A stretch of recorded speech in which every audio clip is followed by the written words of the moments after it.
All right. First of all, thank you for having me. It's always a pleasure and an honor to show up for Alcoholics Anonymous. My name's Kenny Lamborn. I am an alcoholic. My sobriety date is August 22nd, 2018. My home group is Life's a Beach here in Flagler Beach, Florida. We meet Sunday nights, 7 p.m. Eastern Time. It's a great meeting. We usually get about 50, 60 people in. So if you guys are ever in Flagler Beach, Florida, come see us. We'll be more than happy to have you. I have a sponsor. I sponsor guys, and I think probably that's the most important part of this deal is being sponsorable and giving this thing away in order to keep it. Um, so I came from an alcoholic family. It's on both sides of my family. I did not have a bad childhood. I don't think that me living in an alcoholic household had anything to do with me being an alcoholic. I think I was just born this way. Um, we had some alcoholic stuff happen. Sometimes the cops would be at our house at 2 or 3 in the morning, and sometimes we had to, barricade my mom and my little brother into the room and, keep my dad out until the rage was over. And like I said, I didn't have a bad childhood. I didn't grow up without much, and we just dealt with some alcoholic stuff. And I think because of that, I didn't start drinking until I was 17 years old, and I think it was because I had a little bit of a fear.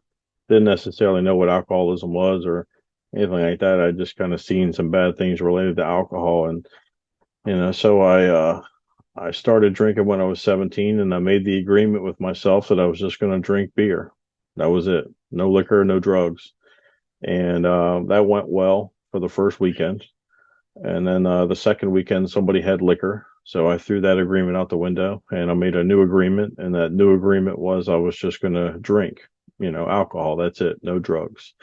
And that went well for about a month. And somebody had marijuana.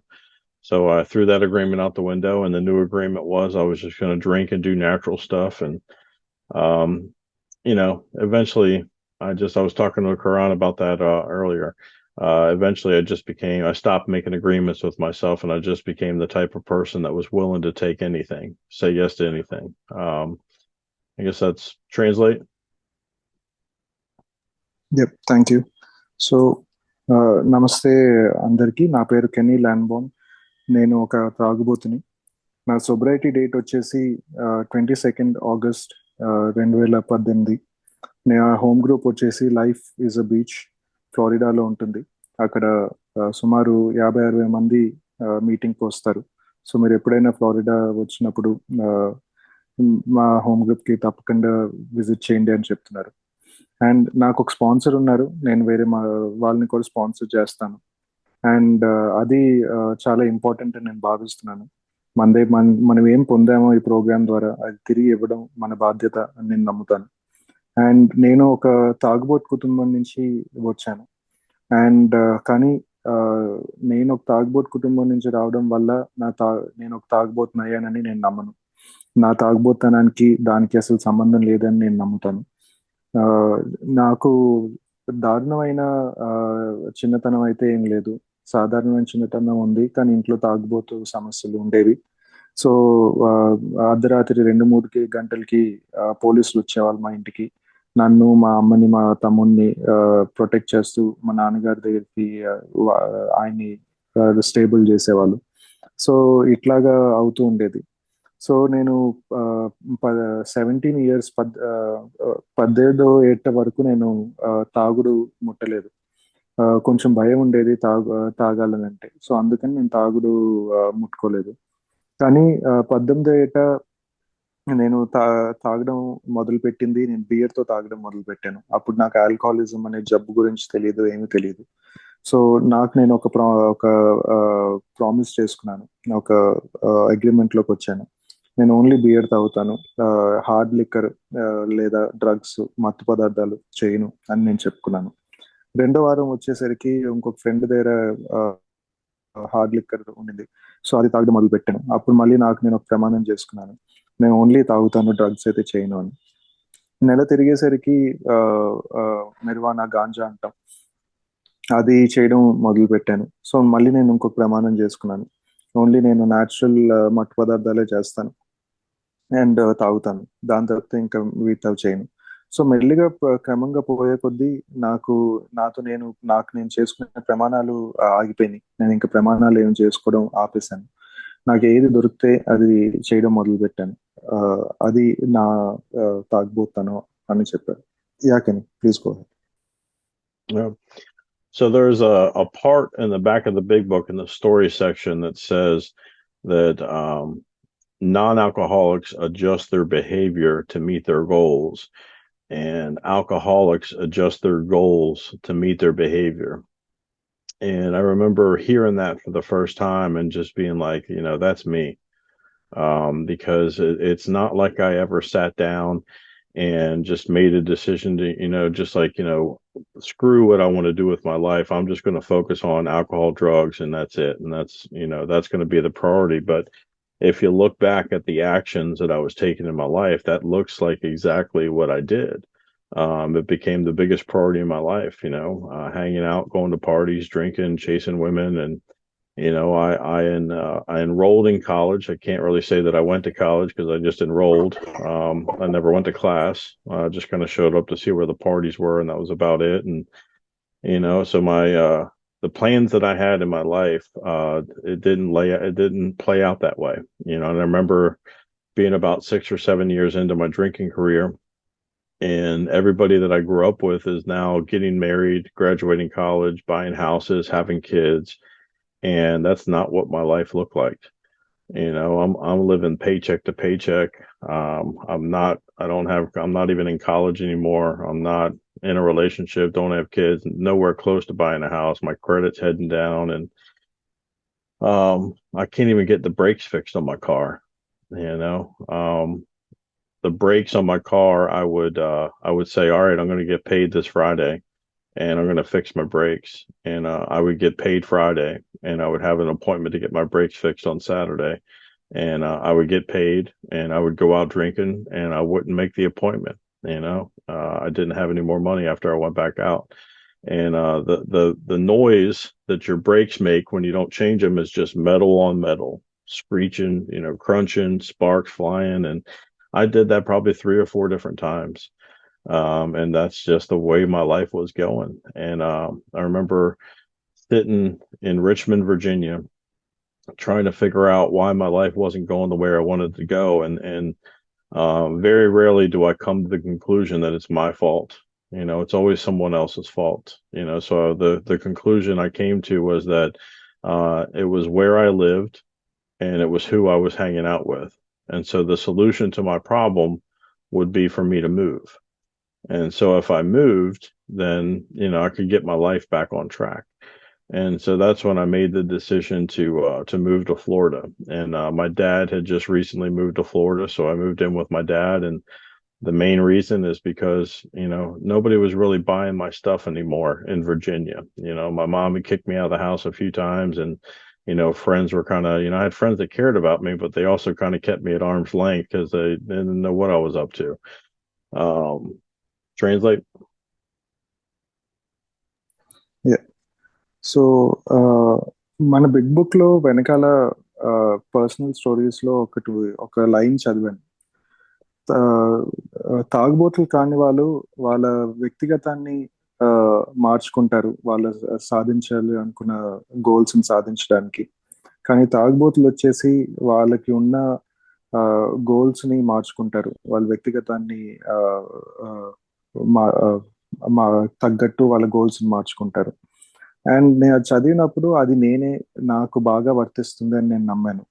ఎందుకంటే నా జీవితంలో నేను తిరిగి చూసుకుంటే నేను ఏమి చేసినా నా నా యాక్షన్ మొత్తం దానికి ఈ లైన్ కి ఒక సమాధానంగా పలుకుతూ ఉంది.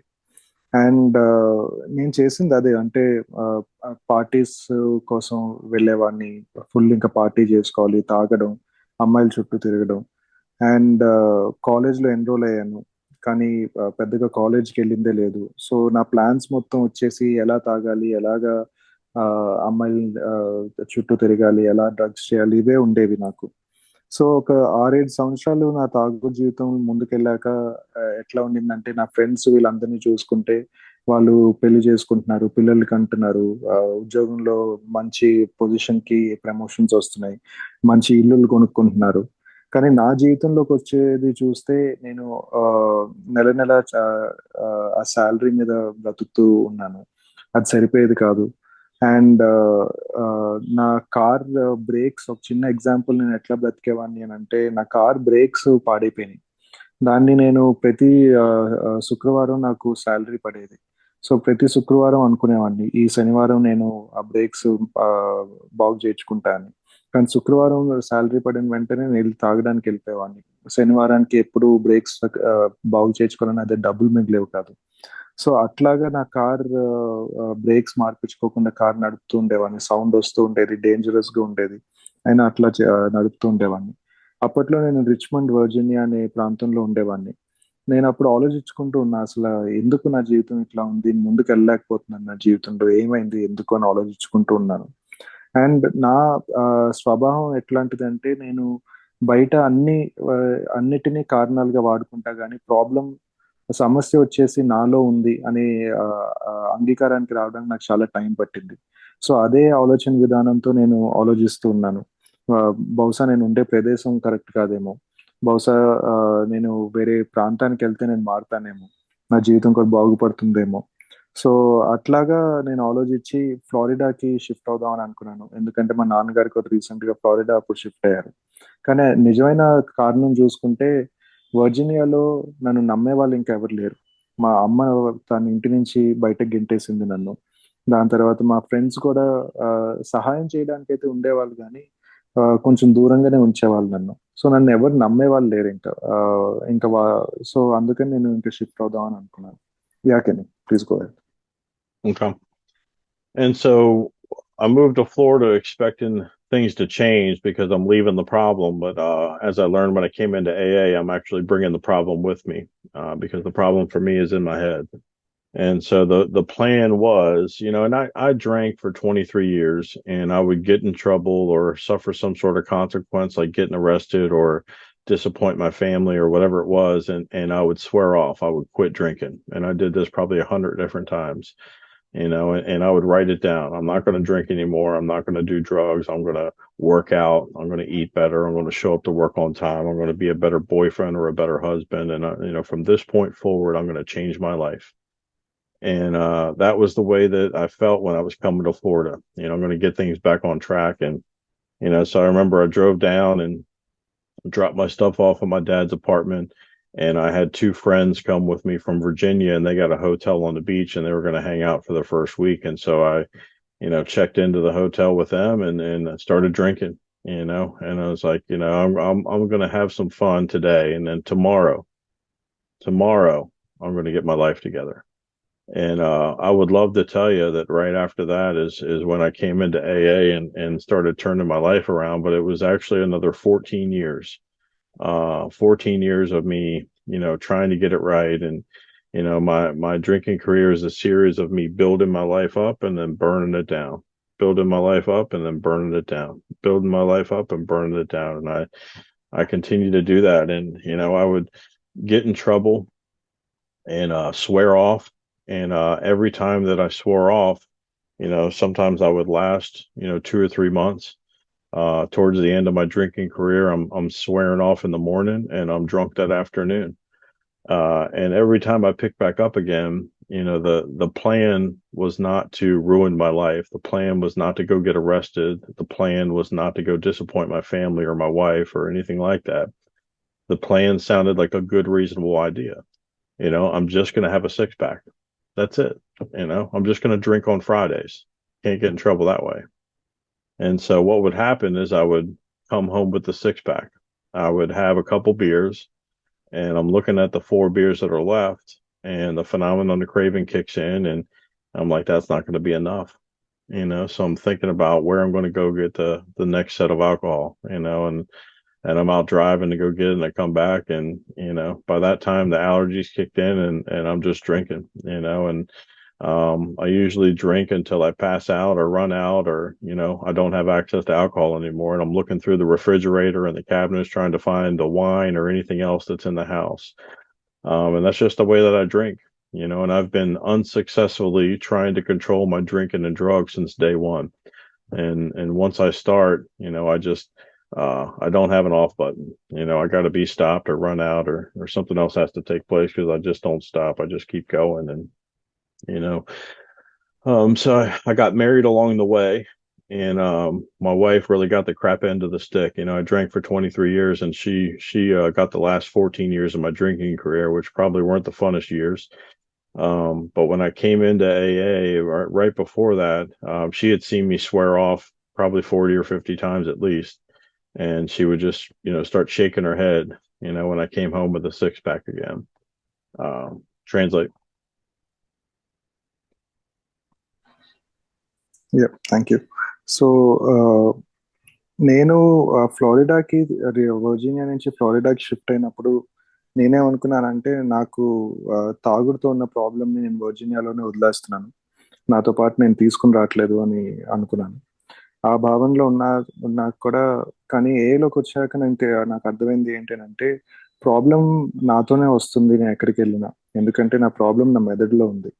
సో అది నాకు అర్థం చేసుకోవడానికి నాకు చాలా సంవత్సరాలు పట్టింది. నేను తాగింది ఆల్మోస్ట్ ఒక 23 సంవత్సరాలు నేను తాగాను. అండ్ ఎన్నో వందల సార్లు నేను నాకే ప్రమాణం చేసుకునేవాడిని, ఇంక నుంచి తాగను, లేదా వారం చివరికి తాగుతాను, ఆ, ముందులాగా అయితే చేయను, వేరే వాళ్ళకి హాని చేయను, నేను ఈ రోజు నుంచి ఆ, ఆ, స్వస్థత మీద కాన్సన్ట్రేట్ చేస్తాను, మంచిగా తింటాను, మంచి బాయ్ ఫ్రెండ్గా ఉండాలి, మంచి భర్తగా ఉండాలి. ఇట్లా నేను చాలాసార్లు ప్రమాణాలు చేసుకునేవాడిని. సో అట్లాంటి ప్రమాణమే నేను చేసుకుని ఫ్లోరిడాకి రావడం జరిగింది. అట్లా వచ్చినప్పుడు నేను హోటల్లో చెక్ ఇన్ అయ్యాను, అక్కడ ఫ్లోరిడాలో ఉండే మిత్రుల్ని కలిశాను. అండ్ నేను చెప్పుకున్న ప్రమాణాలన్నీ మర్చిపోయి ఈ రోజు తాగుదాం, రేపటి నుంచి ఆపేద్దాం అని తిరిగి వెళ్ళి మళ్ళీ తాగడం మొదలు పెట్టాను. అండ్ అది ఆగేది కాదు ఎప్పుడు. సో తాగుతూ ఉండేవాడిని, అందరికీ హానిలు చేస్తూ ఉండేవాడిని, అరెస్ట్ అయ్యేవాడిని, ఇంట్లో ప్రాబ్లమ్స్ అయ్యేవి, డబ్బులు ఉండేవి కాదు, ఇట్లాంటివన్నీ జరుగుతూ ఉండేవి. అండ్ మళ్ళీ నేను చాలాసార్లు మళ్ళీ ప్రమాణాలు చేసుకునేవాడిని, ఇంకా చాలు, లేదా ఓన్లీ వారం చివరే తాగుదాం, ఇట్లాంటి ప్రమాణాలు ఎన్నో వందల సార్లు చేసుకున్నాను. సో ఆ టైంకి నేను నాకు ఏ గురించి తెలుసు. కానీ నేను దూరంగా ఉండగలుగుతాననే భావంతో నేను 14 సంవత్సరాలు ప్రయత్నం చేశాను తాగుని నియంత్రణ చేయడానికి. అది అయ్యేది కాదు. ఏదో ఒక సమస్యలో ఇరుక్కునేవాడిని, నేను ప్రమాణం చేసుకునేవాడిని. ఆ, కానీ ఎక్కువ రోజుల ప్రమాణం ఉండేది కాదు, తిరిగి వెళ్ళి తాగేవాడిని. ఆ, చాలా సార్లు ఒక 6 బియర్లు ఇంటికి తీసుకొచ్చేవాడిని శుక్రవారం రాత్రి. ఆ, ఆ, వారం చివరికి తాగుదాం అని అనుకునేవాడిని. 2 బియర్లు ఓపెన్ చేసి నేను తాగేవాడిని. కానీ అప్పుడు నా ఎలర్జీ కిక్ ఇన్ అయ్యేది, అండ్ నా బియర్ మొత్తం అయిపోయేది. తర్వాత వేరే ఇంకా ఆల్కహాల్ కోసం బయటకు డ్రైవ్ చేసి వెళ్ళి ఆల్కహాల్ తెచ్చుకునేవాడిని. ఇంట్లో డబ్బులు అయిపోయేవి, ఇంట్లో ఎక్కడ వైన్ బాటిల్ ఉన్నా ఏమున్నా అన్ని తాగేవాడిని.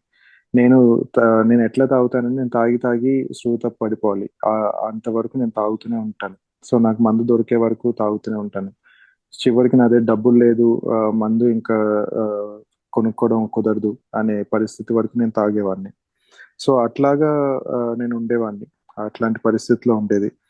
అండ్ నా నాకు ఆ, ఆ, పెళ్ళై పెళ్ళయిన తర్వాత కూడా నేను తాగడం కంటిన్యూ చేశాను.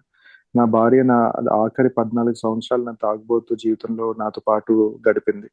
అది చాలా దారుణమైన జీవితం అని నేను నమ్ముతాను. ఎందుకు అని అంటే నేను ఆవిడకి ఎన్నోసార్లు ప్రమాణం చేసేవాడిని, ఈ రోజు నుంచి ఆపేస్తాను, ఈ రోజు నుంచి ఎక్కువ తాగను, ఈ రోజు ఓన్లీ 2 బియర్లు తాగుతాను. ఎన్నోసార్లు ప్రమాణం చేసేవాడిని, ప్రమాణం చేసి బయటికి వెళ్ళేవాడిని, మధ్యాహ్నం కల్లా బియర్ పట్టుకుని ఇంటికి వచ్చేవాడిని. ఆవిడ ముఖంలో ఇంకా నాకు ఎక్స్ప్రెషన్ బాగా గుర్తుంది. సో అట్లాగా బాధ పెట్టేవాడిని నేను ఆవిడని అని చెప్తున్నాను. యాకే please go. Okay. So she sees me with a six pack again. And this time she looks at me, and she'd probably said something like this before, but this time it kind of, hit me in the gut a little bit. And she said, I hope it's somebody at work that makes you mad tonight and not me. And she used to call me Seven Beer Kenny, because the book talks about Dr. Jekyll and Mr. Hyde, and that's the way I was. Once I hit that seventh drink right around in that area, a change would happen, and I would go from being a pretty nice guy to a not so nice guy. And my wife used to tell me some of the things that I would say to her when I was drinking, and I didn't believe her. I thought she was just making things up to try and get me to drink less. And they now make cell phones with video capability. So she videotaped me one night, and definitely not a nice guy when I start drinking. And so for whatever reason, when she said that to me that time, I really felt it, and I think the whole reason I had been trying to control my drinking since day one is because I didn't want to end up like my father, where my family was scared of me, and I realized that my family was scared of me. So I'd become the thing that I didn't want to become. And so that was a big player as far as why I reached out for help. And there's a couple other outside factors too. My business was failing. I didn't. My wife is pregnant, so we have a child on the way. She's talking about getting a divorce. I'm looking at bankruptcy. I haven't paid the IRS in 10 years, and there's a lot of things going on. And to be honest, I think I probably could have tried to come up with another plan. But at that point, I wasn't believing that whatever I came up with was actually going to work. I was beaten up enough to where I had the willingness to reach out for help. And I reached out to a family friend that had 17 years of sobriety at the time. And, he asked me a few questions, talked to me for a little bit, and then invited me to my first AA meeting the following day, which is about an hour away. And so he gave me the address. And during my this is part of the there are no coincidences. And during my drinking career, when I first started drinking that same year, my parents got divorced and my aunt died. She died of cancer. They misdiagnosed her. They didn't catch it in time, and so I kind of used all these things to push any kind of God or higher power out of my life. And I was always willing to argue about the existence of God, and faith is weak and religion is man-made. And my wife used to introduce me at parties as Atheist Kenny. I was a real hit at parties.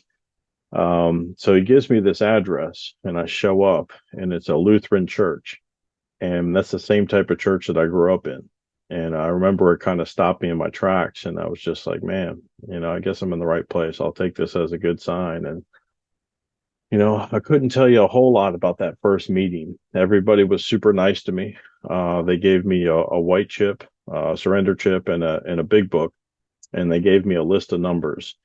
And I still, to this day, have not called anybody on that list of numbers. And so my sponsor tells me that, I don't rely on a newcomer calling me when I give them their number. I'm supposed to get their number and call them, because it's impossible for me as a newcomer to call other people, but it's easy for me, being in sobriety, to pick up the phone and call a newcomer. And that's what I should do early on. And that's what I needed. And that's what happened to me too. I went back to Palm Coast and found some AA meetings, and I walked into my first AA meeting in Palm Coast the second day, and they knew I was new, and they turned it into a step one meeting. They started talking about the phenomenon of craving, and I remember being blown away that this book is describing exactly the way that I drink. And I remember immediately looking to see when this book was written. And I was blown away that it was written 80 years before I walk in, back in the 30s. And it just knew me so well. And so it gave AA a lot of credibility when I first came in, translating. Okay, thanks. So నా భార్యతో ఒక సంఘటన జరిగింది. So ఇట్లాగనే ఎన్నోసార్లు నేను ప్రమాణాలు చేసి తిరిగి బియర్ పట్టుకుని ఒక రోజు ఇంటికి వచ్చే విధానంలోనే అట్లానే చేశాను. ఆ రోజు పట్టుకొచ్చినప్పుడు ఆవిడ ఆ, ఒక డైలాగ్ చెప్పింది. అది చెప్పినప్పుడు నాకు లోపల చాలా బాధ కలిగింది. ఏదో బాగా గుచ్చుకుంది. ఏమందంటే, నువ్వు తాగిన తర్వాత మీ ఆఫీస్లో ఎవరైనా నిన్ను బాధ పెట్టి ఉండాలని కోరుకుంటున్నాను, నేను కాకుండా అని అంది. అది నాకు అసలు అర్థం కాలేదు ఎందుకందో. ఎందుకనంటే ఆ, నన్ను 7 బియర్ కెన్నీ అని పిలిచేది. ఎందుకంటే 7th బియర్ తర్వాత నేను ఇంకొక వేరే మనిషిలాగా మారిపోయేవాడిని. అండ్ అది నేను నమ్మేవాడినే కాదు. ఎందుకనంటే నేను అట్లాంటి ప్రవర్తన చేయగలుగుతానని ఆ భావనలో ఉండేవాడినే కాదు. సో ఈ సమయానికి మన మొబైల్స్లో వీడియో ఆప్షన్ కూడా ఉండేది. సో ఒక రోజు రాత్రి నేను బియర్ తాగాక, నేను మందు తాగాక ఎట్లా ప్రవర్తిస్తాను ఆవిడ వీడియో తీసి నాకు చూపించింది. అది నేనే నమ్మలేకపోయాను, నేను ఇట్లా ప్రవర్తిస్తానని. మన బిగ్ బుక్ లో ఒక చిన్న స్టోరీ ఉంటుంది, డాక్టర్ జెక్కల్ అండ్ మిస్టర్ హైడ్ గురించి.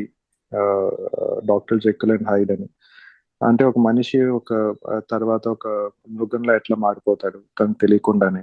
సో అట్లాగనే నా ప్రవర్తన కూడా కనిపిస్తూ ఉంది. సో నాకు బాగా బాధేసింది ఆ రోజు. నేను ఆవిడ ఎందుకు ఇట్లా అంది, ఇట్లా అని.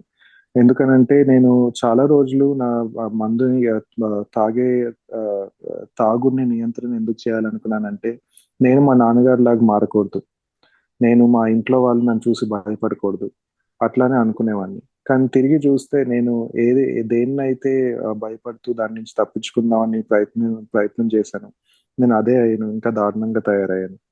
సో ఆ ఒక్క కారణమే కాకుండా చాలా కారణాలు ఉన్నాయి. ఆ, నాకు బిజినెస్ సరిగ్గా నడవట్లేదు. ఆల్మోస్ట్ బ్యాంక్రప్ట్ అయిపోయాను బిజినెస్ లో. 10 సంవత్సరాల నుంచి ట్యాక్స్లు కట్టట్లేదు ఐఆర్ఎస్ కి. తర్వాత మా వైఫ్ ప్రెగ్నెంట్ కూడా ఉంది. సో ఇలాగనే చాలా కారణాలు ఉన్నాయి.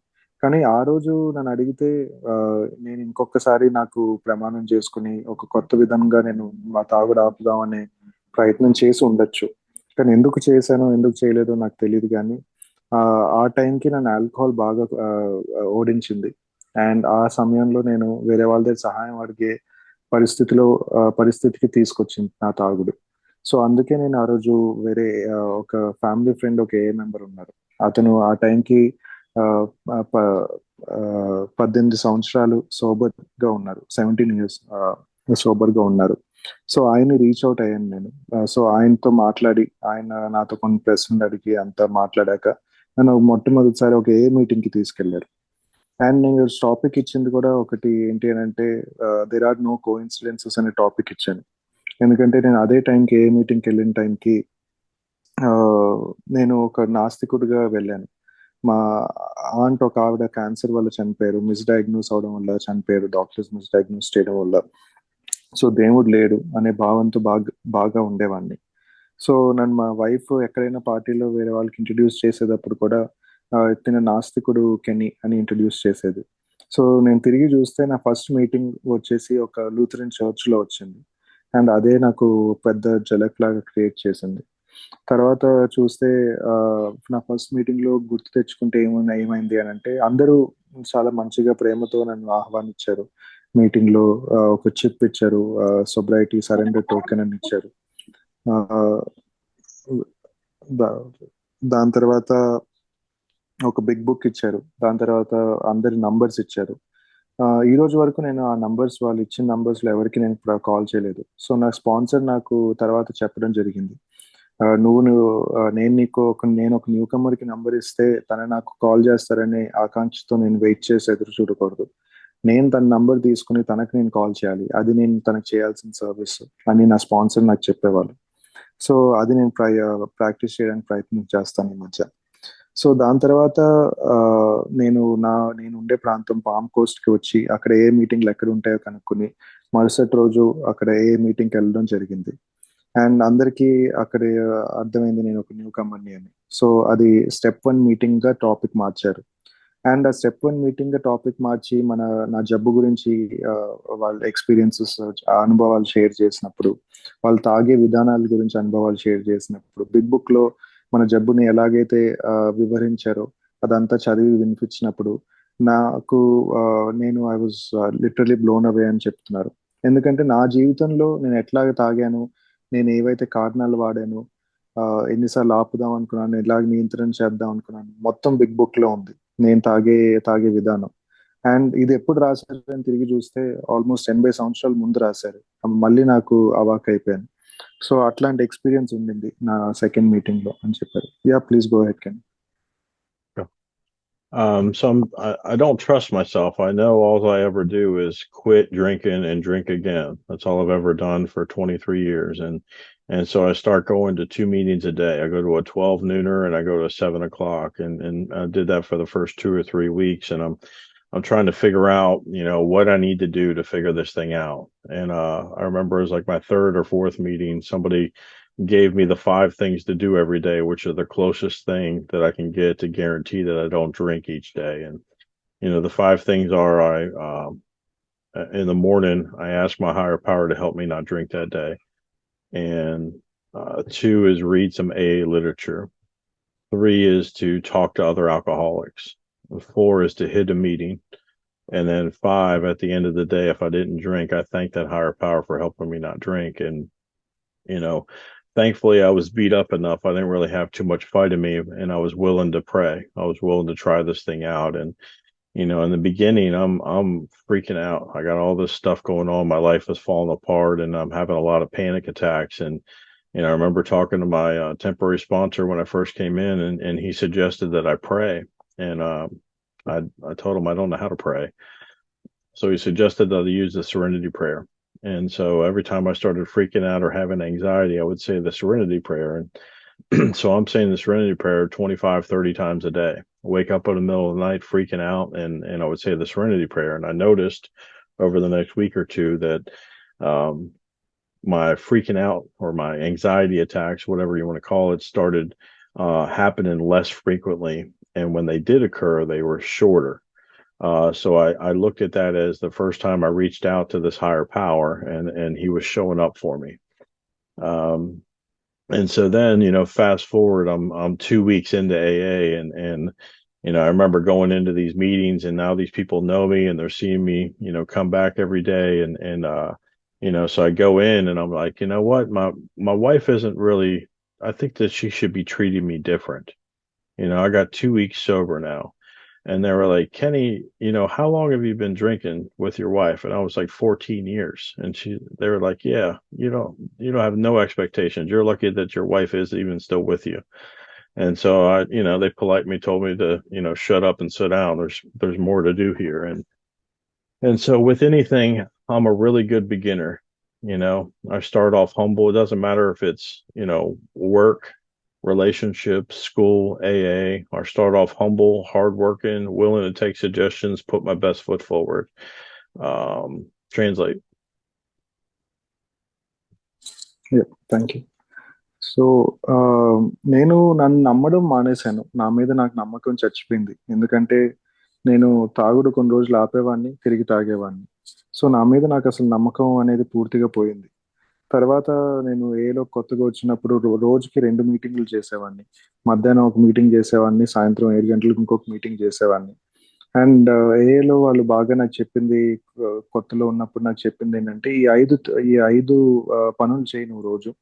అప్పుడు నీకు తాగు నుంచి దూరంగా ఉండే అవకాశం ఇంకా ఎక్కువ ఉంది అన్నారు. ఏంటి ఆ 5 పనులు అని అంటే, పొద్దున ఉదయం లేచిన వెంటనే నీ నువ్వు నమ్మే భగవంతుణ్ణి ఆ, ఆ, కోరుకో. నేను ఈరోజు తాగకుండా దూరంగా ఉంచడానికి సహాయం చేయమని.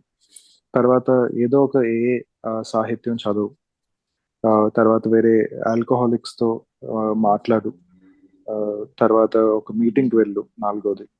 దాని తర్వాత ఆ రోజు మొత్తం బాగా జరిగి నువ్వేం తాగకుండా ఉంటే నువ్వు నమ్ముకున్న భగవంతుడికి కృతజ్ఞత ఆ, ఆ, ఇవ్వు, నేను తాగు నుంచి దూరంగా ఉంచినందుకు.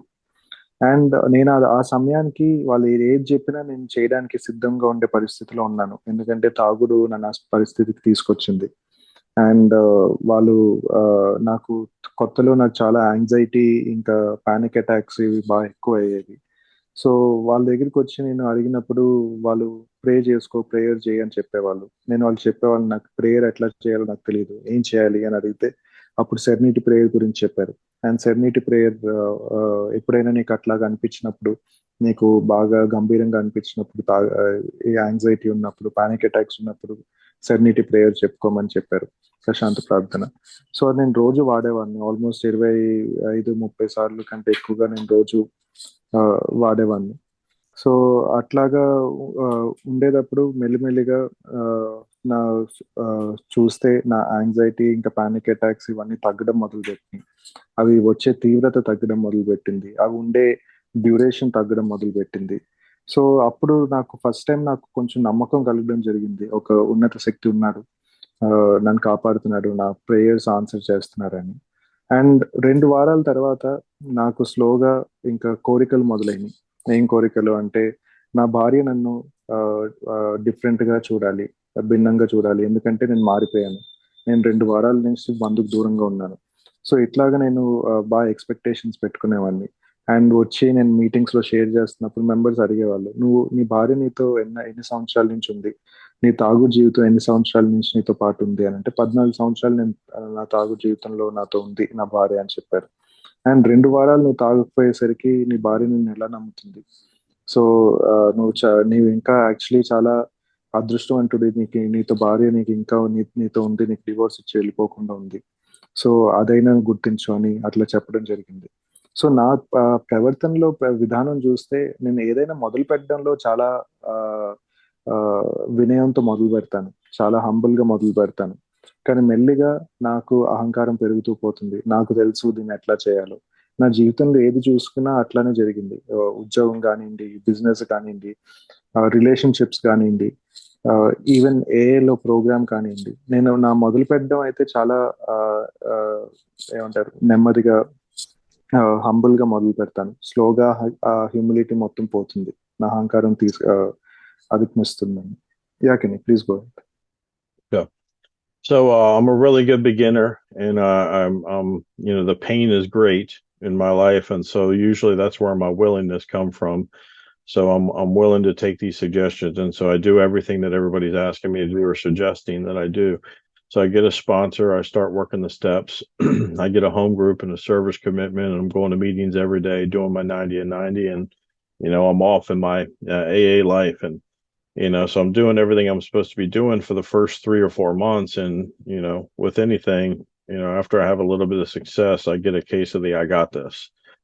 And I think what I did is, I was drinking for 23 years, which was killing me.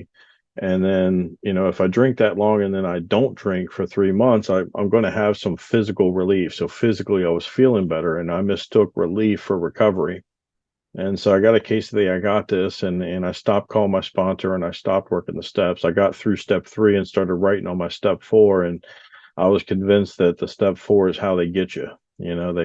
They find out all the things about you, and then they use that against you. And I was convinced of that. And then so I just started going to meetings. I stopped doing the program and just went to meetings, and that was it. And I got there right before they started, and I left as soon as they were over, and I didn't talk to anybody because I didn't want anybody to find out how full of crap I was. And I did that for about 3 or 4 months. And I got to where I was 8 months sober, 8 months without having a drink or a drug. And if drinking and drugs were my problem, I should feel fantastic. And I do not feel fantastic. All the anxiety and the impending doom and the worry and the fear was back on me just as thick as it was the first day I walked into AA. And so I started to understand that the alcohol and drugs are just a symptom. They're not a problem. And it was, I'm at a crossroads. So it's either, go back to drinking myself to death, which is where I was before I came in, because I think all those times in my drinking career, I would swear off and say, I'm not going to drink anymore. It was making me feel better about whatever consequences. Like, I'm going to change this. I'm not going to deal with this again. And eventually I stopped believing that at the end. And what made me feel better at the end is I knew that eventually I was going to drink myself to death. And that gave me a little bit of relief because I knew it would come to an end at some point. So that's option one, go back to drinking myself to death. Or I could sit down and do everything that these people are saying that work for them. And I'm just like Dr. Bob. It talks about it in a vision for you. Bill is telling Dr. Bob about the steps, about doing the inventory and the amends. And Dr. Bob's like, yeah, I don't think that's a good idea. And I'm the same way. I'm looking at the steps on the wall, and they do not look like good ideas to me. But that's how delusional I am. Like, I don't have the ability to identify what is going to help me. If I had that ability, I probably would have figured it out before I showed up at AA at 40 years old. And I can tell you right now, the steps have changed my life. Has been the biggest impact of anything else in my life are the steps. But when I look at them, I don't see them as being good for me. Um, and so, it was because of seeing the people that had came before me in AA, the ones that had worked the steps. So it wasn't me looking at the steps. It was me seeing the steps on other people that had worked them is what convinced me to try this thing. And, I tried it begrudgingly. I didn't believe it was going to work, but I was like, I don't really have anything else, to do. So I'm going to try it. I'm going to do everything that these people say. And if it doesn't work, I'm going to come back and I'm going to leave a bad Google review. I'm going to tell everybody no. I'm going to let everybody know this AA stuff doesn't work. Translate. Thank you. So నొప్పి చాలా గొప్పది అని నేను నమ్ముతాను. ఎందుకంటే ఆ నొప్పి నన్ను ఆ, అంగీకారానికి తీసుకొచ్చింది. అండ్ నా విల్లింగ్నెస్ కి కారణం కూడా నొప్పి. నేను ఏదైనా ప్రయత్నం చేయాలని స్టేట్కి నేను రావడానికి కారణం కూడా నా నొప్పి. అది నా తాగుడిన నాకు ఆ నొప్పి ఆ, ఎదుర్కొనేలా చేసింది. అండ్ ప్రోగ్రామ్ లో కొత్తగా వచ్చినప్పుడు అందరు చెప్పినట్టు వీళ్ళు ఏం చెప్తే అది చేయడానికి సిద్ధమయ్యాను. సో అలా సిద్ధమైనప్పుడే నేను ఒక స్పాన్సర్ని తీసుకున్నాను. స్టెప్స్, కార్యాచరణ, సోపానాల కార్యాచరణ మొదలు పెట్టాను. మీటింగ్స్ కి రెగ్యులర్ గా వెళ్తున్నాను. అండ్ వీళ్ళు ఏది చెప్తే అది చేయడానికి నేను సిద్ధంగా ఉన్నాను, అది చేస్తూ ఉన్నాను. అలా మెల్లిగా ఆ, జీవితంలో కొన్ని 3-4 నెలలు నేను మందుకి దూరంగా ఉన్నాను. అప్పుడు నాకు కలిగిన భావన ఏంటంటే నాకు ఇది ఎలాగ చేయాలో నాకు తెలుసు అనే భావనలో మళ్ళీ పడ్డాను. ఎందుకంటే నేను తిరిగి చూసుకుంటే 23 సంవత్సరాలు తాగాను. అండ్ 23 సంవత్సరాలు నువ్వు ఒక మనిషి తాగి 3-4 నెలలు తాగకుండా ఉంటే ఆ, ఆ, ఆరోగ్యపరంగా కోలుకుంటాడు. ఆరోగ్యపరంగా కోలుకోవడం, నేను స్వస్థత పొందాను అనే నమ్మకానికి ఆ, వెళ్ళిపోయాను నేను. నాకు నేను ఆ అబద్ధం చెప్పుకుని ఆ, ఆరోగ్యంగా కోలుకోవడం, స్వస్థత, రికవరీ అని నేను అనే భావనలోకి వెళ్ళిపోయాను. నేను మెల్లిగా స్టెప్స్, అప్పుడు 3వ సోపానం వరకు వచ్చాను. 4వ సోపానం మొదలు పెట్టాను కానీ ఇంకా రాయలేదు. సో ఇంకా స్టెప్స్ పక్కన పెట్టేశాను. ఓన్లీ మీటింగ్స్కి వెళ్ళేవాడిని. నా స్పాన్సర్తో మాట్లాడడం కూడా ఆపేశాను. ఎందుకంటే నేనేం భావనలో ఉండేవాడిని అంటే ఈ 4వ సోపానం దగ్గరే వీళ్ళు మనల్ని పట్టుకుంటారు. ఈ 4వ సోపానం చేస్తే ఇంకా మనం ఏలోకి వెళ్ళిపోయినట్టే అవుతుంది. సో అందుకే దాని నుంచి దూరంగా ఉండాలి అనే భావంతో ఉండేవాడిని. సో ఆ, సో అట్లాగుండి నేను ఓన్లీ మీటింగ్స్కి వెళ్ళేవాడిని. ఎవరితో మాట్లాడేవాడిని కూడా కాదు మీటింగ్స్ లో. ఎందుకనంటే మాట్లాడితే వాళ్ళు నన్ను ఎక్కడ నా నా లోపల జరుగుతున్న అంతర్గత సమస్యలన్నీ పట్టేసుకుంటారు అనే భయంతో మాట్లాడేవాడిని కాదు. ఇట్లా ఒక 3-4 నెలలు గడిచింది. మొత్తం కలిపి చూస్తే ఒక 8 నెలలు నేను సోబర్ గా ఉన్నప్పుడు నేను ఒక మనిషి ఆల్కహాల్, డ్రగ్స్, మందు, ఇంకా మత్తు పదార్థాల నుంచి 8 నెలలు దూరంగా ఉంటే సంతోషంగా ఉండాలి, జీవితంలో ముందుకెళ్తూ ఉండాలి. కానీ నా జీవితంలో చూసుకుంటే నేను మొదటి మీటింగ్ కి ఎట్లాగొచ్చాను అదే భయంతో, అదే ఆందోళనతో ఆ, ఇంకా దారుణంగా నాకు తయారయ్యాను. సో అట్లాంటి పరిస్థితిలో ఉన్నాను 8 నెలలకి. సో అప్పుడు నాకు అర్థమైంది ఏంటి అని అంటే మందు, మత్తు పదార్థాలు నా సమస్య కాదు. అది నా జబ్బు ఒక సిమ్టమ్స్ ఒక్కటే. నా ప్రాబ్లం ఇంకా ఇంకా వేరేది ఏదో ఉంది అనే నమ్మకానికి అయితే వచ్చాను. ఎందుకనంటే ఆ 8 నెలల తర్వాత నేను ఒక టర్నింగ్ పాయింట్ దగ్గరికి వచ్చాను. నేను తిరిగి ఆ, వెళ్ళి తాగాలి, లేదా తాగి తాగి చనిపోవాలి. ఎందుకంటే ముందు నేను నా తాగే జీవితంలో చూసుకుంటే నేను అదే పని చేసేవాడిని. నాకు నేను ప్రమాణాలు చేసుకునేవాడిని, తిరిగి వెళ్ళి తాగేవాడిని. సో నేను ఇంకా తాగుడిని నియంత్రణ చేయగలుగుతానని నమ్మకం కోల్పోయాను. సో తాగి తాగి చనిపోవాలనే భావంతో ఉండేవాడిని. సో అదే భావనకి తిరిగి అదే జీవితానికి తిరిగి వెళ్ళాలా, లేదా వీళ్ళు ఏం చెప్తున్నారో ఒకసారి ప్రయత్నం చేసి చూద్దామా అనే ఒక టర్నింగ్ పాయింట్ లో ఉన్నాను. సో అట్లా ఉన్నప్పుడు ఆ, ముందుకెళ్తూ ఉన్నాను.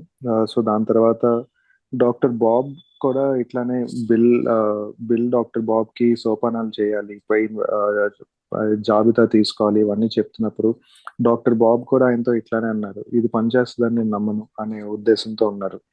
ఆ, సో నేను కూడా అదే భావంతో ఉండేవాడిని. ఎందుకంటే నా జీవితానికి ఏది మంచిదో గుర్తించలేకపోవడమే నా జబ్బు. అదే నా ప్రాబ్లం, అదే నా సమస్య. సో ఈ రోజు తిరిగి చూసుకుంటే ఈ సోపానాలు నా జీవితాన్ని మార్చేసినాయి. అది చాలా నా జీవితంలో జరిగిన గొప్ప అద్భుతం ఏంటి అని అంటే ఈ సోపానాల కార్యాచరణ అని నేను భావిస్తాను. సో సోపానాలు కార్యాచరణ చేసేటప్పుడు నాకు పెద్దగా నమ్మకం ఉండేది కాదు, ఇది నా జీవితానికి మంచిది కాదనే భావంతో ఉండేవాడిని. కానీ వేరే మనుషులకి ఈ సోపానాలు వాళ్ళ జీవితంలో ఏం మార్పు తీసుకొచ్చిందో వాళ్ళు చెప్పే అనుభవాలు బట్టి, వాళ్ళు వాళ్ళ కళ్ళల్లో ఉండే కాంతిని బట్టి నాకు ఈ సోపానాలు ట్రై చేయాలి, నేను ట్రై చేసి చూస్తాను, నా జీవితంలో పని చేయకపోతే ఇంకా వచ్చి గొడవ పెట్టుకుంటాను ఏలో అందరితో. వీళ్ళు చెప్తాను సోపానాలు నా జీవితంలో పని చేయలేదనే భావంతో నేను ముందుకెళ్ళాను సోపానాలు కార్యాచరణలో. Yeah can you please go ahead. Okay. Just a reminder, Kenny, we have about 20 minutes, so probably 10 minutes of your time. Okay. So I commit to doing this thing and doing everything that A is asking, and I get a new sponsor because to me the problem's never me. So the problem was my first sponsor, and so I get a new sponsor, and what you know it's the same book, you know. and he wants to take me through the same steps. And we get to step 4, and all the fear and the worry came back, and I'm just like, what am I going to do? Am I going to do the same thing I did last time and not do this, or am I going to get up some courage and really do this thing? And thankfully I got some courage and did my 4th step and 5th step, and the thing that I thought that was going to be bad turned out to be one of the most freeing things for me. And then I get to the amends process in 8 and 9, and the same. I get made uncomfortable. I'm worried about how this is going to go. It's scary. But thankfully I could rely on that experience that I had with steps 4 and 5, where when the program makes me feel uncomfortable and it's asking me to do something that I have to have some courage to do, usually, and not usually, but always, the benefit is on the other side of walking through that courageously and walking through that fear. And so I got the same effect when I was able to walk through 8 and 9 and do that. And you know, it delivers to me to have this new relationship with this higher power. And the way the steps are is that step 1 is my problem, steps 2 is the solution, steps 3 through 9 are how I clear away the wreckage of my past, which the wreckage is what's blocking me from having this relationship with a higher power. And then 10, 11, 12 are what I continue to remove the new wreckage that I put in there between me and my higher power. And through that, I'm able to stay sober. And through that, I'm able to be a useful and helpful member in this world, which is completely different from the way I used to live. My whole life, I've been trying to be okay. I've been trying to find this peace and just be okay. And I always thought it was going to be, I just needed more stuff. I needed more alcohol or more money or more house or car or women or whatever it was. And sometimes I would get some of that stuff, and it was all fake. It's all hollow, and the peace and the okayness that I was searching for was never there behind that stuff. And what I found is the steps in Alcoholics Anonymous turned me into a useful person, to where I'm able to use my story to help other people, and helping other people is what delivers the spiritual reward of that peace. So doing things for fun and for free and helping people is what really delivers what I've always been looking for. And that just doesn't make sense to me. How is me caring about other people going to deliver to me what I want? But that's exactly how this thing works. And, I can tell you that, this program gives me a new pair of glasses. And I always thought that that meant that I was going to look at my future more optimistically. And I think that it does. But I think probably the biggest thing that it does is it makes me look at my past differently, and it changes my past into something that I'm embarrassed about, into something that's the biggest tool that I'm able to use to help other people with. And without the ability to help other people, I'm just going back to drinking. Translate. Thank you. So నేను సోపానాల కార్యాచరణ చేయడానికి సిద్ధమైనప్పుడు నా sponsor మార్చుకున్నాను. ఎందుకంటే నా పాత ఆలోచనలు ఇప్పుడు కూడా నన్ను డామినేట్ చేస్తూ ఉండేవి. ఏంటి అని అంటే, నా ప్రాబ్లం నాలో లేదు, బయట వాళ్ళతో ఉంది, నా స్పాన్సర్తో ఉంది, వేరే వాళ్ళతో ఉంది అనే భావన ఇంకా నాకు ఆ డెసిషన్ తీసుకోవడానికి కారణమైంది. కానీ కొత్తగా ఇంకొక కొత్త స్పాన్సర్ని తీసుకున్నప్పుడు నా బిగ్ బుక్ ఏం మారలేదు, సోపానాలు ఏం మారలేదు. సో ఈసారి కార్యాచరణ చేయడం మొదలు పెట్టినప్పుడు అదే భయం, అదే ఆందోళన మళ్ళీ నన్ను తీవ్రంగా వెంటాడింది. సో అదే సమయంలో నాకు ఒకటి అనిపించింది, ఈ కొంచెం అదే భయం ఆందోళనకి గురై వాటికి లొంగిపోయి నేను సోపానాలు కార్యాచరణ చేయకుండా ముందులాగా నొప్పికి గురవుతానా, తిరిగి తాగే అవకాశానికి కూడా దగ్గర అవుతానా, లేదా కొంచెం ధైర్యం తెచ్చుకుని అటువైపు ఏముందో, ఆ సోపానాల వైపు ఏముందో, సోపానాల దారిలోకి వెళ్ళాక అటువైపు ఏముందో ఎదుర్కొందామా అనే భావనలో వెళ్ళి, నేను కొంచెం ధైర్యంతో, నా ఉన్నత శక్తి మీద నమ్మకంతో ఆ 4వ సోపానం జాబితా చేసి 5వ సోపానం స్పాన్సర్తో షేర్ చేసుకోవడం జరిగింది. అండ్ అప్పుడు నేను చాలా భయంతో ముందుకెళ్ళాను 4th, 5th కానీ ఈ రోజు తిరిగి చూసుకుంటే అది నా జీవితంలో జరిగిన గొప్ప అద్భుతం అని నేను నమ్ముతాను. ఎంత అయితే భయం ఆందోళన ఉండిందో 4వ సోపానం 5వ సోపానం అయిన తర్వాత అంతే ప్రశాంతత పొందాను నేను నా జీవితంలో. అట్లాగనే 8వ సోపానం 9వ సోపానం వేరే వాళ్ళకి హాని చేసిన జాబితా చేసి వాళ్ళకి అమెండ్స్ చేయడం దగ్గరికి వచ్చినప్పుడు అదే భయం ఆందోళన తిరిగి వెంటాడింది. కానీ ముందు నేను 4, 5 చేసిన అనుభవం నాకు ఆ, ఈ ఈ కార్యాచరణ మీద కొంచెం నమ్మకం గట్టి బలపరిచింది. సో అదే నమ్మకంతో ఆ ధైర్యంతో ముందుకెళ్ళాను. అండ్ చాలా ఆ, మంచి ఎక్స్పీరియన్స్ అయింది నాకు. ఆ, భయం భయాన్ని ఎదుర్కొనే శక్తిని పొందాను నేను. అండ్ నా ఉన్నత శక్తితో ఒక కొత్త అనుబంధం ఏర్పరచుకోగలిగాను. సో నా ఉద్దేశంలో మొదటి సోపానం వచ్చేసి మనకుండే సమస్య. రెండో సోపానం వచ్చేసి దానికి ఉండే ఆ, జవాబు. దానికి వచ్చి మనకుండే సమస్యకి ఉన్న జవాబు, సొల్యూషన్ అని నేను నమ్ముతాను. 3 నుంచి 9 సోపానాలు మన గతంలో చేసిన గాయాల్ని ఆ, సరి చేసుకోవడం ఆ, అని నమ్ముతాను. దాని తర్వాత 10 నుండి 11, 12 సోపానాలు వచ్చేసి మనం రోజువారీగా మనం ఎవరికైనా తప్పులు చేస్తే దాన్ని ఎట్లాగా ఎమెన్స్ చేసుకోవాలి, భగవంతుడితో భగవంతుడికి ఇంకా సన్నిహిత్యం ఎట్లాగా పొందాలి, ఆయనతో ఒక మంచి అనుబంధం ఎట్లా ఏర్పరచుకోవాలి, అండ్ ఇతరులకి ఎలా సహాయపడాలి అని నేర్పుతుందని నేను భావిస్తాను. సో ఈ రోజు చూసుకుంటే నన్ను ఆ, ఒక ఉపయోగపడే వ్యక్తిగా మార్చింది ఈ సోపానాల కార్యాచరణ. అండ్ ఈ రోజు నేను ఒక కొత్త ఆ, ప్రశాంతత అనేది ఆ, ఆ, పొందగలిగాను. అండ్ వేరే వాళ్ళకి సహాయపడగలుగుతున్నాను. నన్ను ముందు అడిగితే వేరే వాళ్ళకి సహాయపడడంలో నీ స్వస్థత ఉంది అని నాకు ఎవరైనా చెప్తే నేను నమ్మేవాడినే కాదు. కానీ ఈ రోజు నేను అది అనుభవించగలుగుతున్నాను. వేరే వాళ్ళకి సహాయం చేయడంతో నేను ప్రశాంతత పొందగలుగుతున్నాను. నేను ప్రశాంతంగా జీవితంలో ముందుకెళ్ళగలుగుతున్నాను. నా జీవితంలో ఏది కావాలో నాకు అందుతున్నాయి. ముందు నేను ఏ భావంతో ఉండేవాళ్ళని అంటే, నా జీవితంలో ఏదైనా నాకు సంతోషంగా ఉండాలి అని అంటే ఇంకా ఎక్కువ కావాలి. అమ్మాయిలు ఎక్కువ ఉండాలి, ఆస్తి ఎక్కువ ఉండాలి, డబ్బు ఎక్కువ ఉండాలి, కార్లు ఎక్కువ ఉండాలి, ఇవి ఎక్కువ ఉండాలి అని మెటీరియలిస్టిక్ గా బాగా ఆలోచించేవాడిని. కానీ అవేవి నాకు ప్రశాంతతని తీసుకుని రాలేదు. సో ప్రశాంతత అనేది లోపల నుంచి వస్తుంది, ఈ కార్యాచరణ ప్రాక్టీస్ తో వస్తుంది, వేరే వాళ్ళకి సహాయపడడంలో వస్తుంది అని నేను ఈరోజు నమ్ముతాను. సో ఆ, అట్లాగా నేను చేసుకుంటూ ముందుకెళ్ళేసరికి ఒక న్యూ పెయిర్ ఆఫ్ గ్లాసెస్ లాగా ఒక కొత్త జీవిత విధానాన్ని నాకు ఇచ్చింది. జీవితాన్ని కొత్త కోణంలో చూసే ఒక పర్స్పెక్టివ్ ని నాకు ఈ ప్రోగ్రామ్ ఇచ్చింది అని నేను చెప్తున్నాను. Yeah, can you please go head.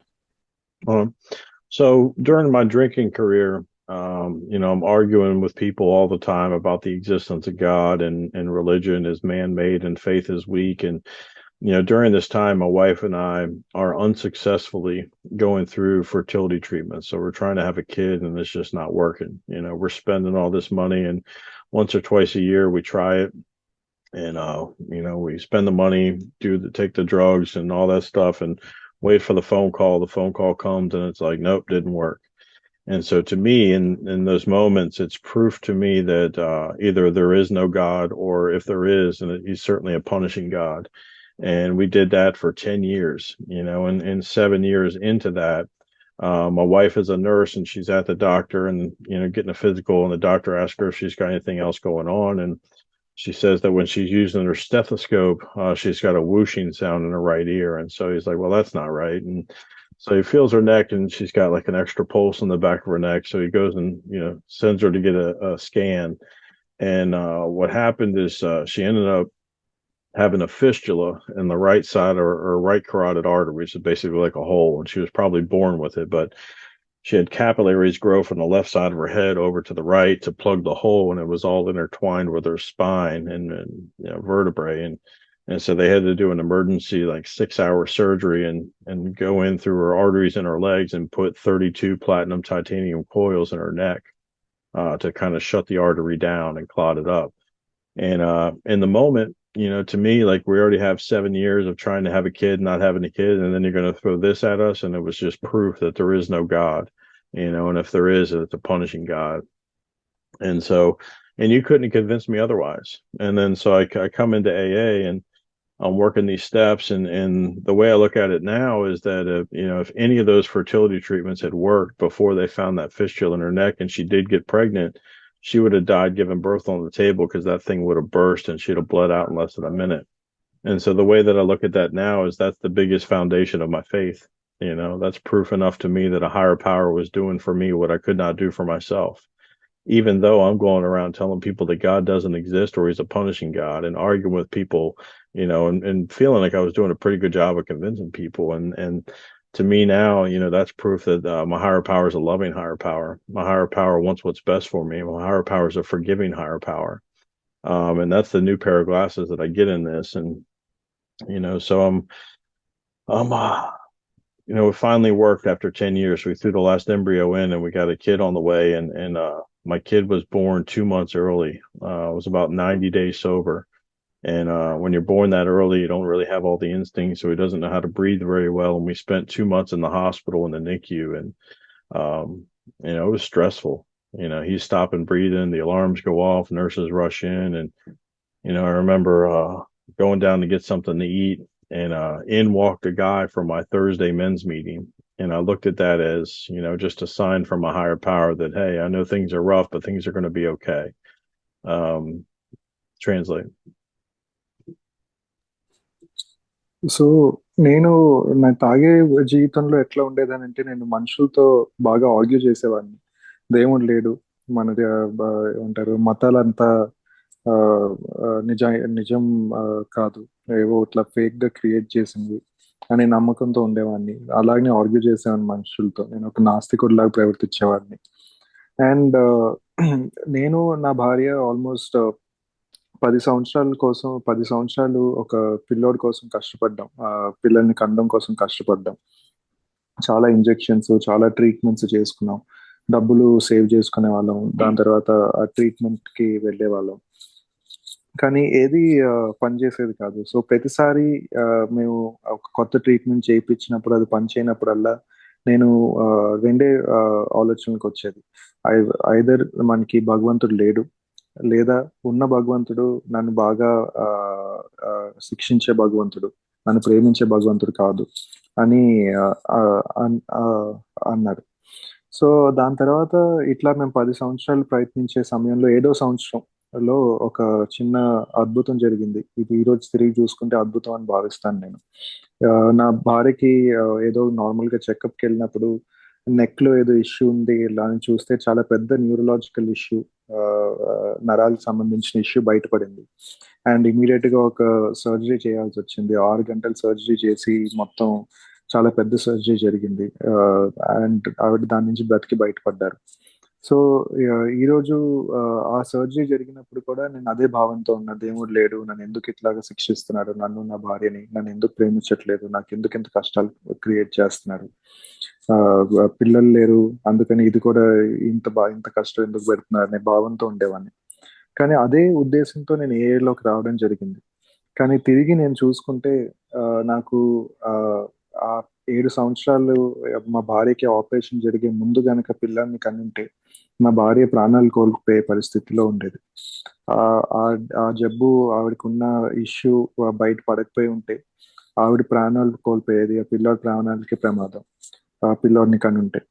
So ఈ రోజు నేను తిరిగి చూసుకుంటే భగవంతుడు నా జీవితంలో చేశారు, నేను నా జీవితంలో చేసుకోలేదనే దానికి ఆ, ఒక గట్టి ఎగ్జాంపుల్ అది. అండ్ నా భగవంతుడి మీద ఉన్న విశ్వాసానికి ఒక పెద్ద ఆ, బలమైన రాయి ఏంటి అంటే ఇదే. ఇది ఆ ఫౌండేషన్ లో ఒక పెద్ద రాయి ఇదని నేను నమ్ముతాను. ఎందుకంటే నా భార్యని కాపాడారు. తర్వాత ఒక 10 సంవత్సరాల తర్వాత నేను ఏఏలో 9 నెలలు సోబర్ గా ఉన్నప్పుడు నాకు ఒక బాబు పుట్టాడు. 2 నెలలు ఎర్లీగా పుట్టాడు. దానివల్ల 2 నెలలు మొత్తం హాస్పిటల్లోనే ఇంక్యుబేటర్ లో ఉంచాల్సి వచ్చింది. తను చాలా స్ట్రెస్ఫుల్ సిచ్యువేషన్ ఉండేది. ఆ, కానీ అదే సమయానికి నేను హాస్పిటల్లో కిందకి వచ్చి ఫుడ్ కానీ ఏమైనా తినడానికి వచ్చినప్పుడు ఆ, ఒక మీటింగ్ లో కలిసిన మెంబర్ అదే హాస్పిటల్లో ఉండడం జరిగింది. సో అది చూస్తే ఈ రోజు నా భగవంతుడు ఎల్లప్పుడూ నా దగ్గరే ఉన్నారు. నాకు యాక్చువల్లీ ప్రేమించే భగవంతుడు ఉన్నారు, నన్ను ఎప్పుడు క్షమించే భగవంతుడు ఉన్నాడు, నా జీవితంలో నాకు మంచి కోరుకునే భగవంతుడు ఉన్నాడు అనే నమ్మకానికి నేను తిరిగి రావడం జరిగింది. ఈ రోజు నేను అది నమ్ముతున్నాను అని చెప్పారు. Yeah can please go ahead. So now that baby is 4 years old. He's perfectly healthy. He's thriving. He's awesome. And so 2 years into my sobriety, I've everything's going well, and my wife wants to have another kid, which means that we have to start fertility treatments over. And I'm really nervous because what's that going to do to this new relationship that I have with this higher power? And I was scared. And so I do what the program teaches me to do, which is turn the results over to my higher power. So I wake up and I pray, I read, I meditate. I try and sponsor guys. I get to meetings early, try and be helpful, do service commitments and see how my higher power works this thing out. And so, we do the fertility treatment the first time again, and we get the call, and the call is no, it didn't work. And normally, when that happens, the first 10 years, I was out the door. I left and was at a bar drinking and left my wife there to cry by herself. And so when I'm working a program of Alcoholics Anonymous, I show up differently in life for the people that love me and the people that I love. And I was able to sit down on the couch, and my wife was able to cry on my shoulder, and I was there to comfort her, and then we decided that we're going to try again. And so, we tried again, and the second time it worked, and we got another baby on the way. And this one goes full term. We're back at the same hospital, and the birth is great. He's healthy. There's no problems with him. And, we get the wife and the baby settled in the hospital. And, I walk down to go get something to eat. And I look over, and walking in the hospital is the same guy from my men's meeting, the first baby. His name is Alex. And Alex was walking in again. And I was just like, you got to be kidding me. So I go over and talk to him. I was like, we just had our second baby. He's like, it's a miracle. I'm like, yeah, it's a miracle. And, so that's, there are no coincidences, and I start operating from that stance. And what that helps a guy like me to do that is convinced that there is no God or a punishing God is it helps me to see a higher power working in this world.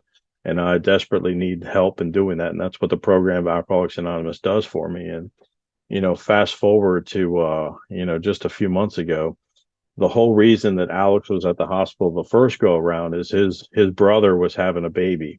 He was having a baby girl. So just a couple months ago, my oldest is taking karate, and the new addition to his class is Alex's niece that he was in the hospital for the first baby. And so the miracles just keep coming, and I love that story because it's just, God just is he's always around me, and I just need help with this program to be able to see that he's always around.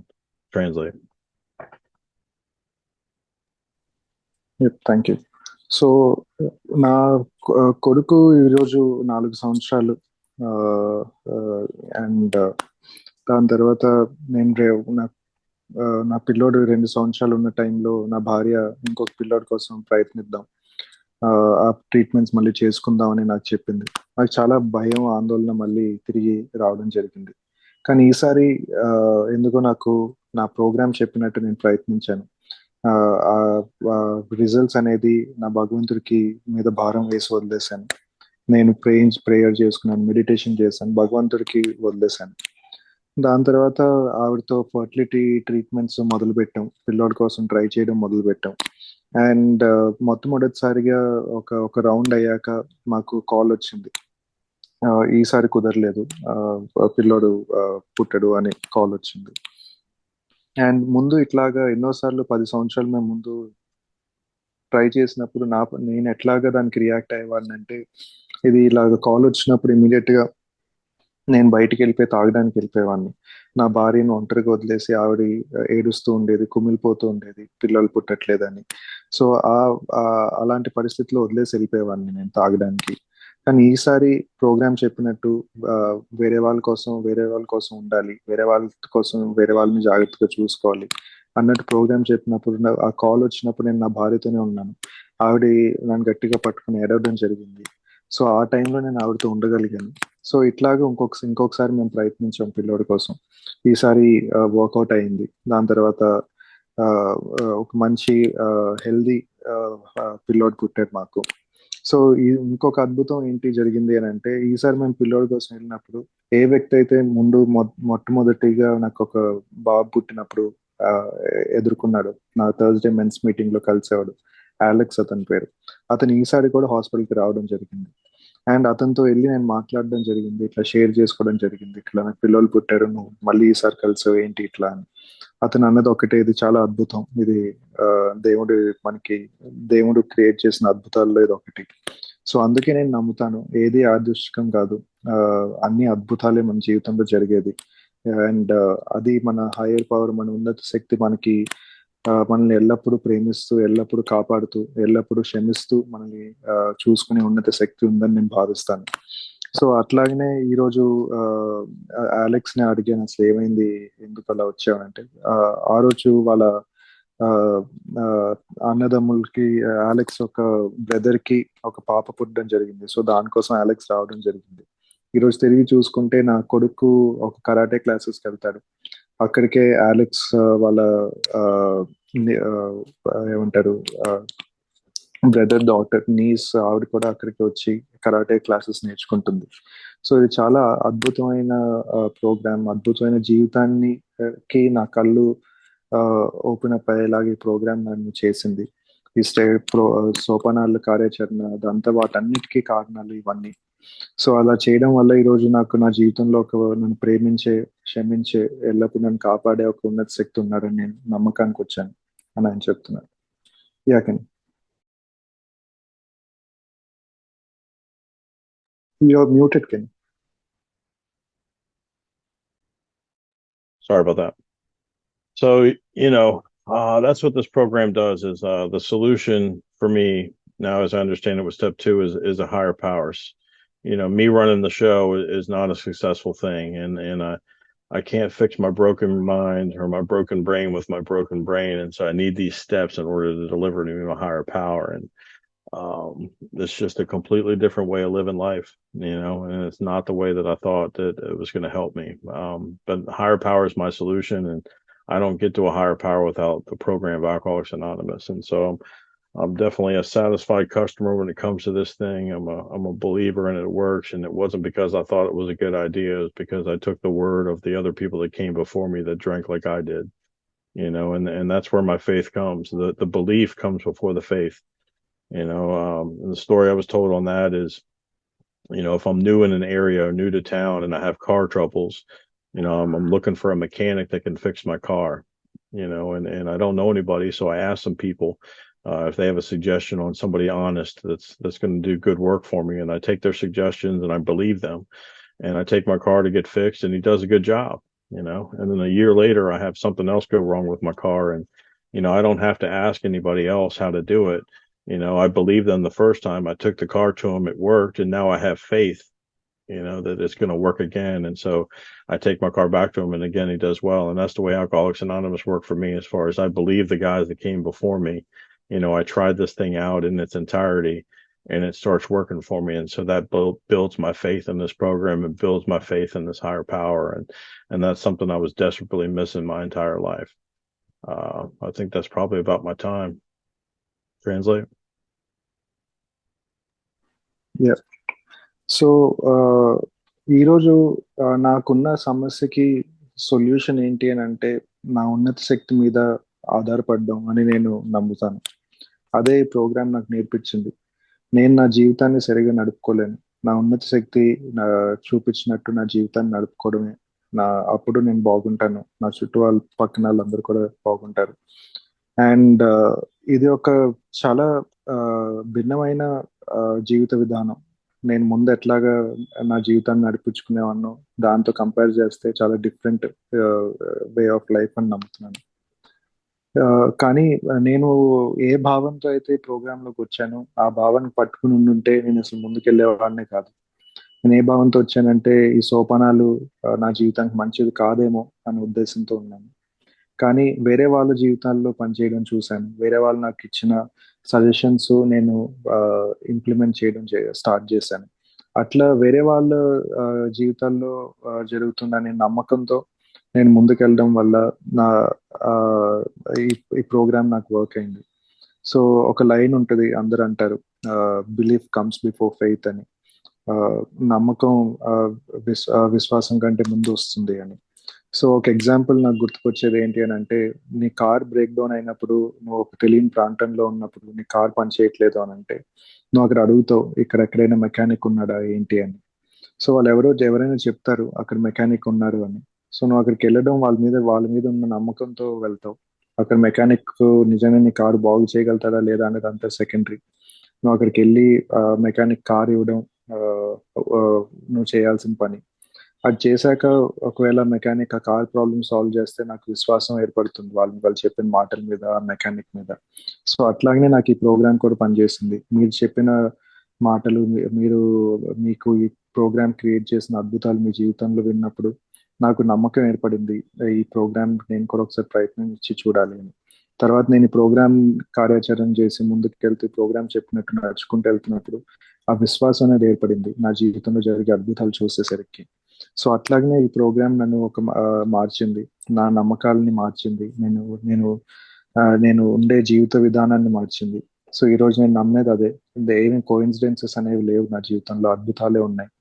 And జీవితాన్ని కొత్త కోణంలో చూసుకునే విధానం నాకు ఈ programme నేర్పించింది.